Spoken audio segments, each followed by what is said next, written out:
మన ప్రభువైన యేసుక్రీస్తు నామములో మీకు మా శుభాభివందనములు. ఈరోజు దేవుని వాగ్దానము, దేవునికి లోబడి ఉండుడి, అపవాదిని ఎదిరించుడి, అప్పుడు వాడు మీ యొద్ద నుండి పారిపోవును. దేవుని యొద్దకు రండి, అప్పుడు ఆయన మీ యొద్దకు వచ్చును. యాకోబు 4వ అధ్యాయము 7-8 వచనాలు. Submit yourselves to God, resist the devil, and he will flee from you.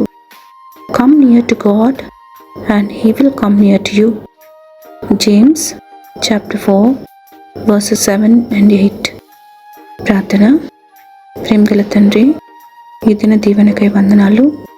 క్షమించుటకు సిద్ధ మనసు గలవాడవై మీకు మొరపెట్టు వారందరిపై మీ కృప చూపుతున్నదులకై వందనాలు. అవసరతలలో ఉన్న వారి ప్రార్థన ఆలకించి వారి ఆశ నెరవేర్చుమని యేసు నామములో వేడుచున్నాము తండ్రి. Amen. Have a blessed day. God bless you.